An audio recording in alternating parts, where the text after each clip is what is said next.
السلام عليكم ورحمة الله تعالى وبركاته. كسر واد القليد ديزاين سامر ولا بقلا سعتان علمي كمبيوترك برامجها ملتميدياها ما أنتو حاولنا إن شاء الله 10 كسابسان سيدي عاد أسميسان كرتا فولر مقعد أسمين كرتا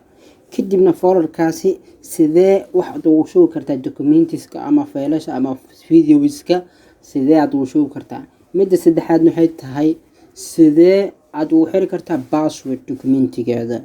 سيدحدا سودا ayaan idin tusi doonaa haduu rabbi raali ka noqdo ku soo dhawaada alqalid designs mar kale.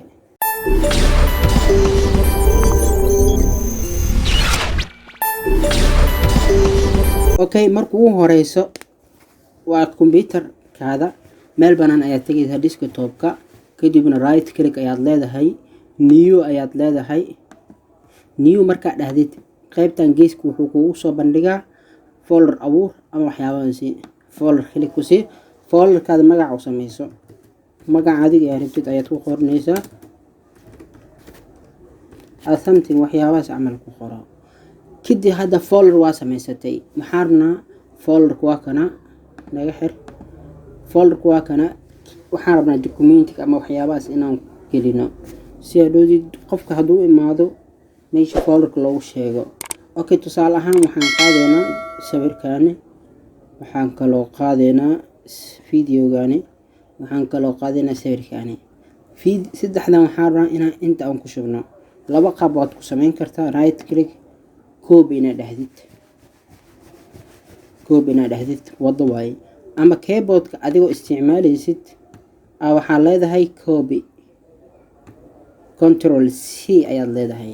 kadib meeshaan tigis right click ama xariiq ka move garay waxaan meesha markaan geey ina xaqi toos ii arka rabaa right click leena cut eed leedahay kadibna folderka ayaad furaysaa right click paste hadda failkii inta lagu soo shubo documentiska waxaan rabnaa documentiga intaan laba qaab ayaad ku sameyn kartaa software-kan asiga dhan ina xirtid hadda taas kuma tusaayo waa 10 kale ayaan ka dhigaa haduu rabiraar ka noqdo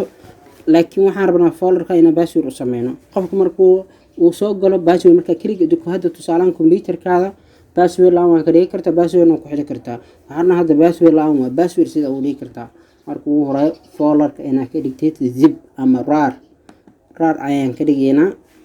kadibna amruhu uu siinaa failkaada password set password ayaa leedahay passwordka rabnaa inaan ku xirno set password ayaa leenahay password u sameeyso passwordka u sameeysana 123456 ku celiya loo dhaa passwordka 123456 show password waa kana passwordkaada kadibna okay leedahay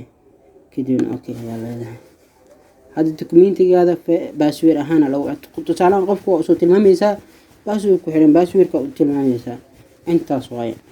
Okay, aan soo kicino failkeena ama meesha desktop ayaan dhiganay alqalid design sa ku qoran waa kana meeshii sidan oo toos ku fur lahay wuxuu ku weydiinaa hadda toos ku fur laakiin marka tan aad xagishid amara lagu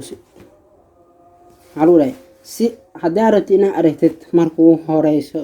password soo gali laakiin waxa lagu tusaa waxay ku jiro laakiin ma arki kartid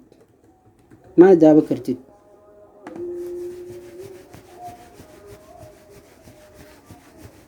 haluu waa furan kartaa intaas ayaan ku soo gabagabeynaa cashirkeena oo ku saabsan sida loo abuuro folder sida wax loogu shubo sida password loo xiro haddii aad ku cusubtahay channelkeena subscribe like share comment si mar walba cashirada ay idin soo gelino. Assalaamu calaykum waraxmatullaahi ta'ala.